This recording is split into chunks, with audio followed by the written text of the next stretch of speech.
Morning. It's quite early, but it's time to show you what's been going on in my plot behind me. So the main thing that you'll notice from the last video is that the covers have all come off.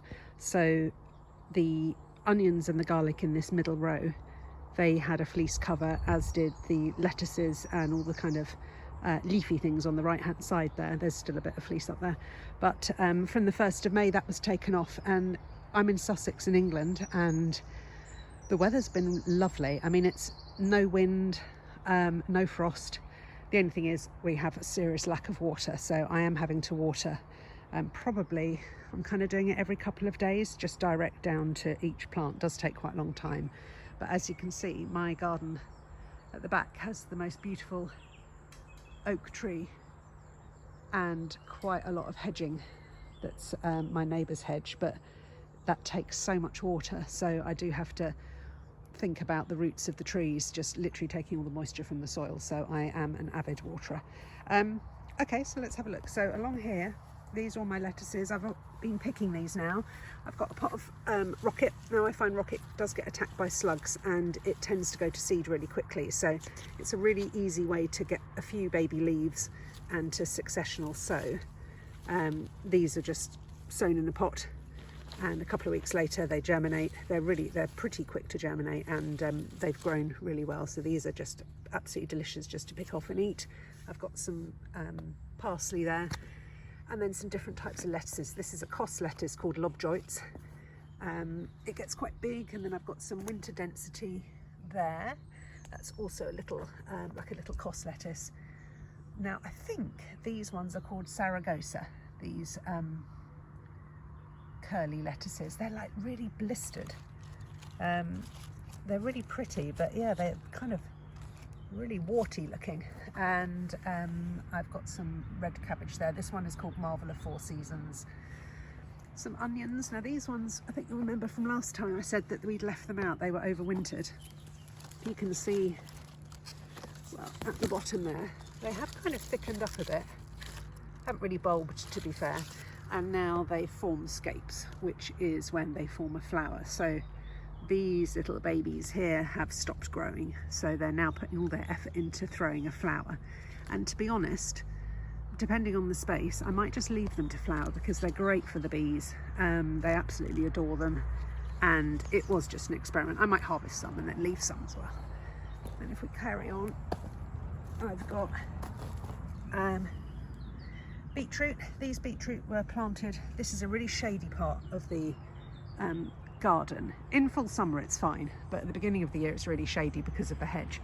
So lettuces quite like shade, so they're absolutely fine, but the beetroot was a bit of an experiment, and it is quite far behind the other beetroot, but it is now picking up. Now it's getting warmer and the sun's moved round. I'm getting a bit more growth on the leaves, and this one obviously is titchy, so I don't think anything's going to happen with that. But interplanted, I've got some really cute little lettuce here called Freckles. You can see it's really speckled. I'm really looking forward to that one. And then I've got some spinach. It's looking a bit depleted. I harvested loads yesterday. It's slightly, some of it is going to flower, as you can see, so that's kind of its cycle done. But I'll either whiz these up in a smoothie, or I'll do something with them, but I'll need to harvest those quite soon. There's a little bit of pak choy that's just literally failing. I don't normally grow pak choy till the winter, but I thought I'd give it a go. But yeah, the slugs really love it, so that's kind of depleted. There's a couple that are growing. That one looks really healthy. Some brassicas, so some early cabbage there, and some broccoli. Broccoli is a long game. With all these things, it's just, you have to plant more. Well, I plant more than I need. It's just my husband and I, so we don't actually need to have very many plants. You can see this one's been totally annihilated, but these two are fine. I've got a slug trap down here. I don't know if it's got actually anything in it. Can't really see from there. Got some rhubarb, and then right at the end there is my little wildlife garden. It's a little wildlife pond, as it were. And then this is my flower border. This has got this is really under the shade of the oak tree, so not much grows here, but I've got some limnanthes, which is the poached eggplant, which now is in full flower. It's just been watered, so it's all squished. But the hoverflies and bees absolutely adore this, and it is covered. I've got some calendula, some borage, the unknown plant I'm waiting to flower. Literally no idea what this is. Very healthy. I've obviously put it there. Cannot for the life of me remember what it is. But it looks like it's about to flower, so time will tell. Borage kind of seems to be behind everybody else's, but I guess that's because we're in the shade, but they are now coming to fruition. The middle bed parsnips, these have come on since last time. They are just a double row. I don't really eat very many of those. And then the whole run of onions and garlic are just growing and getting thicker and thicker. These ones, they're all multi-sown. These ones you can see here are spring onions, so I kind of let the bunch, there's a lot more there than you would have with a normal main crop onion, so there's kind of about 10, I guess, spring onions there, but these ones are called Lilia and they're absolutely delicious. They're really good growers, and I'll always have those in the veggie patch. I've got some rose Roscots, some shallots. I think these ones are the shallots. They're starting to thicken up a little bit. These ones are the rose Roscot onions, so you can see, if I get down, they are, where are we? Right, they're multi-sown, so they're sown together. Ooh, where we go? There we go. They're sown together, and the idea is that as they swell up and bulb, the bulbs will push away from each other, and then you can harvest them by twisting them away from the main stem. I haven't grown nearly as many onions as this year, but I love pickling them and that kind of thing. So these ones are particularly good for pickling. These are called Paris silver skins. Again, same thing, multi-sown, and you'll be able to I'll be able to peel them away from each other once they start bulbing out. I've got some red ones, some sweet Spanish ones, Red Baron, and there's some garlic there that's just doing its thing. And there's some more spring onions here. So that whole row is onions. Now they will bolt if they have too much hot weather, so they like it nice and moist. So I have been watering those really well. I've got some gorgeous sown, self-sown rather, oregano. Now this flowers, the flowers are so beautiful in the summer, and the bees go mad for it. And this is just done it on its own, loves it there. So that's just something that I keep and comes back every year. Tray of celery and leeks. Quite a lot of my things move from the greenhouse to outside in trays, and it's a bit of a game of Tetris every day, but until they get planted out, that's kind of just protecting them at night a little bit by bringing them back in. More garlic, and then this is the broccoli that we saw previously. That's now gone to seed, and it's the last standing plant, but I've left this for the bees to enjoy. Here's the broad beans. I think you might remember, if you've seen the last video, how worried I was about them. I needn't have worried. Look at them, they look absolutely stunning. So all these flowers will be seed pods. The colour of them is amazing. They are called crimson flowered for a reason. I can't tell you how bright they are. They're absolutely beautiful. These are the peas. These are aldermans, so they will get to about 6 foot, and they're on this wigwam. They're now slightly annoyingly obviously leaning towards the sun, so the back of the wigwam is kind of a bit sparse really, and then the front of it, they're all kind of leaning this way. I've tried to tie them up, but I don't really know what else to do. If I keep like this one, you can see I've snapped it. If I try and move them, they're quite delicate, and I just keep snapping the stems, so that's fine. I mean, they will grow, they will branch out, but just a bit difficult to manage. And in between here, these are the beetroots that are doing better than the ones over the other side. So these ones, again, multi-sown, but they're much bigger, super healthy. They look really good. There's some more speckled lettuces. There's one there. And there's some here interplanted in between the garlic. These ones haven't done so well. I think these ones are lobjots, the cost lettuce, but they probably just need a few more weeks before they can start being picked. So more garlic there. This is another wigwam which I will put some kind of climbing bean up. And then back to the broad beans, so we're back round again. So more lettuces, and then I've got these are some ornamental gourds, but essentially I've got my squashes and my cucurbits, so kind of cucumbers, squashes, courgettes, they're all coming in and out of the greenhouse every day.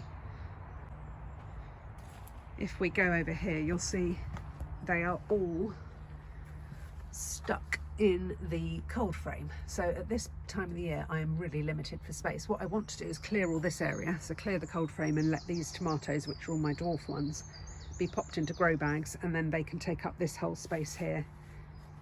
So they'll be a little bit protected, but they'll still get the light that they need. So we're kind of waiting on these cucurbits coming out.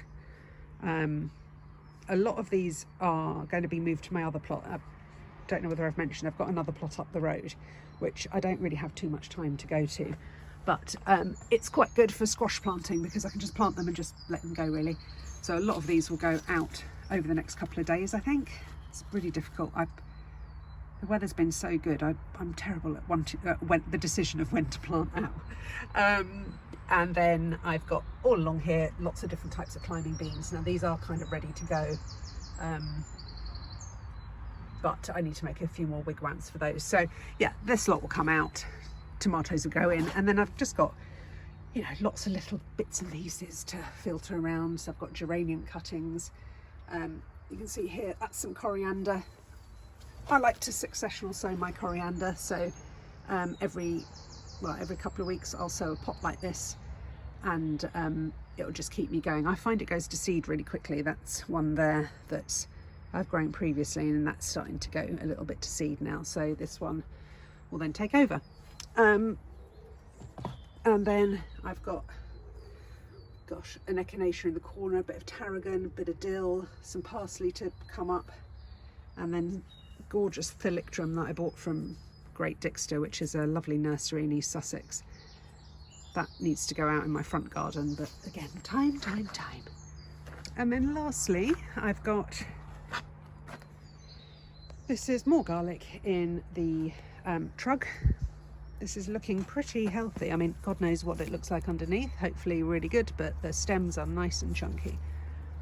And then I've got some dahlias. Now these, I'm not actually a massive dahlia fan, to be fair, but these did kick out some amazing flowers last year, just sat in these pots. So I've refreshed the compost and they're just starting to come up now. You can see that. So hopefully they'll do the same thing. I'll just leave them here and kind of ignore them, and they'll flower away. One last thing I just want to show you on my carrots. If we just walk this way.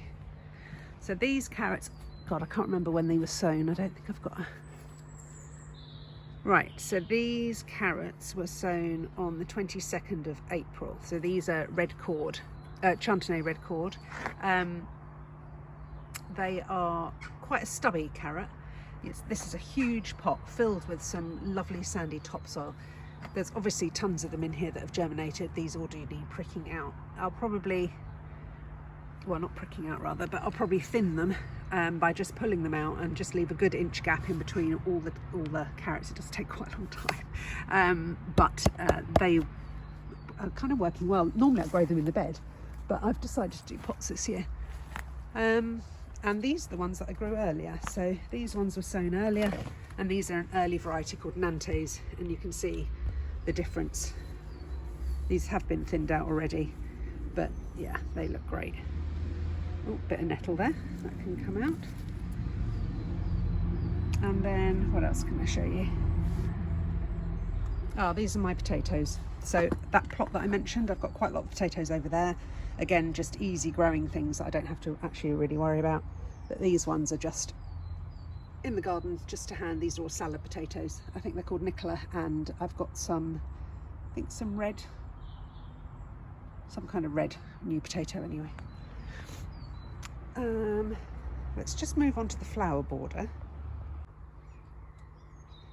So this is the main flower part of the garden. You can see how it's really filling up. So the rose bed here has been interplanted with cosmos that you can see just there. That's been pinched out, so you can see the top there has been taken off, which encourages the branching stems, and therefore you get a thicker kind of a plant, less leggy. Cosmos there as well, so it's been planted all the way through this bed, so hopefully they will come up in between the roses. The magnolia's obviously coming to the end now because the spring is over. But all these roses are looking super healthy. Lots of lovely fat buds coming. And then there's some chives here. So this is a bit of a scrappy end of the garden, but the chives just self-sow, and they're really thick. They look lovely when they're out in full flower. Now this bed has been planted up with all sorts of things. It's kind of an annual bed. There's a few perennials in there as well. And I kind of just love it all cottagey and left to do its own thing. Erigeron, that's obviously a beautiful little daisy that's self-seeded there. I've got some teeny alliums that I got given. I never grow alliums, but I just bung them in. They're not massive, but how cute is that? So pretty. Some really lovely geraniums that I bought quite recently. Some sweet peas just coming up in this wigwam here. Some more Aubergines there. Ceranth. I must show you my pot actually in a minute. I've got asters, beautiful poppies just coming out. These are really blousy, huge pink ones. You can see obviously all the aquilegias along there. Clematis. I mean, look at these teasels. Self-sown. They are honestly like triffids. I'll probably, to be fair, have to dig these out at some point, but I'm going to leave them this year because the goldfinches absolutely go mad for them. Tucked down there, Californian poppy, some scabious at the back. Lovely, lovely clematis coming up. Lots of buds forming on that. And then I've got just a bit of a wilder area, foxgloves, teasels. I think that's where the teasels have come from. Look how big this one is, absolutely massive. But yeah, I love this part of the garden. It's just cottagey, loose, excuse my washing in the background, cottagey, loose, and doesn't really have any particular scheme, but it's a real pollinator's paradise. And that is essentially why, you can see just in the background there, through there, my bee hotel is situated right there. So bees come out and they can forage straight away. Right, just last thing, I just want to show you the ceranth that I've got in a pot. I like to have something just outside the greenhouse doors as I go in. Look at that. How beautiful are they? The colours of those, they're like they're just like iridescent purple. So pretty. Got a random Nephofia that's grown. These don't normally come up till late summer. No idea what it's doing there. But yeah, look at that. Beautiful. Now the bees absolutely go mad for this as well, so I'm really excited about this plant. And there's the greenhouse. We'll be looking at that in just 1 second.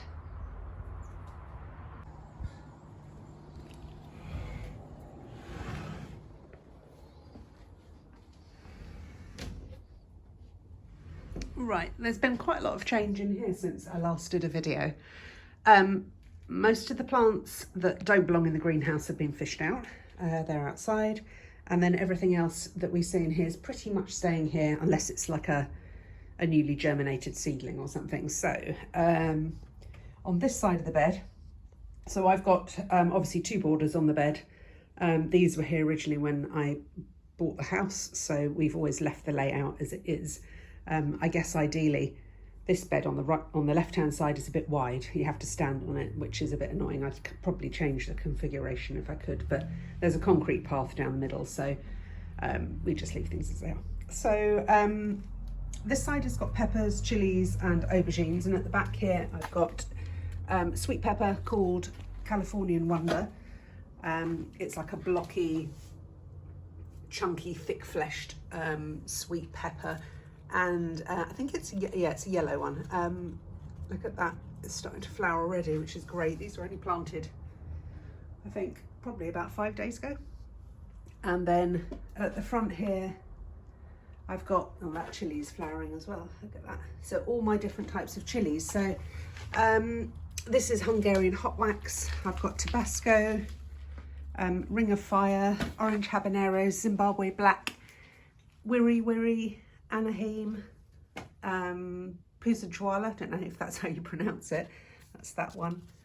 It's got a really pretty, like a dark green leaf. Actually, this one here is the prettiest, I think. This is Zimbabwe Black. It's so gorgeous. The stems are divine and it makes the leaves really shine up. That's a lovely plant. Can't wait to try that one.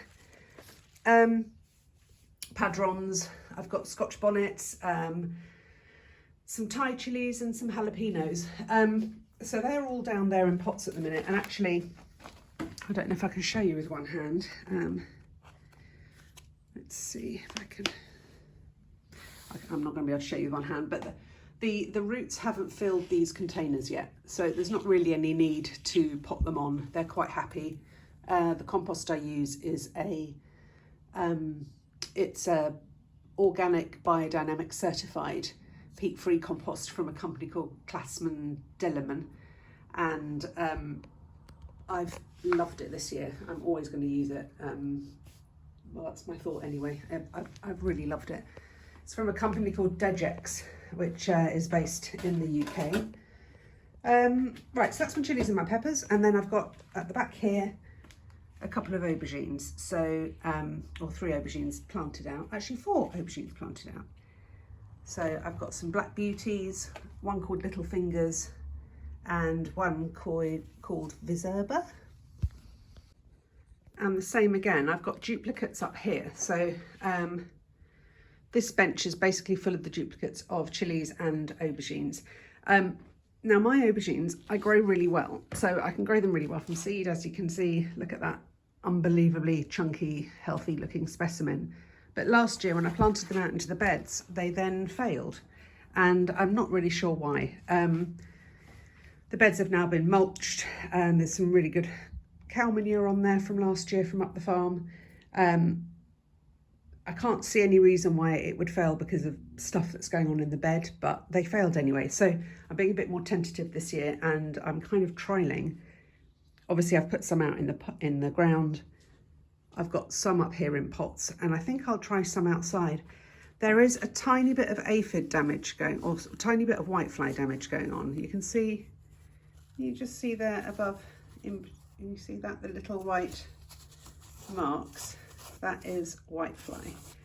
And although it's not very much at the moment, I've been spraying with some washing up liquid and I'm checking these every day because whitefly will destroy aubergines and peppers. They absolutely love them. You can see there.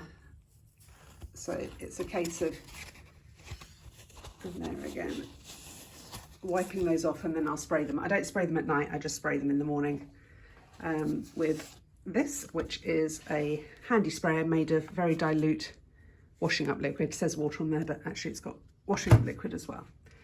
So yeah, the chilies and the peppers and the aubergines all have a duplicate up here to kind of hedge my bets really, to see what does better. The chilies incidentally will get, the ones that are down here anyway, will get planted out into this bed. And I think I'll trial a couple outside as well. I'm not sure which ones yet, but just to see how they go. I mean, it's been so warm, I can't see why they wouldn't be happy outside really. And then we get on to the tomatoes. So you can see they start in this corner, so they're spaced and staggered spaced, so that's sort of, they've got like a zigzag pattern. They're about 60 centimetres apart, all the different types there, and these ones I've actually fixed my string supports up. So the string is, you'll have seen, well hopefully you will have seen my video. If you haven't, there is one on YouTube of how to plant a tomato and support it with string. You essentially plant a piece of string with your root ball. You can, yeah, that's, I can tug that, it's not coming out the ground. The roots grow around it and secure the string. And then you twist the string around the plant, as you can see here.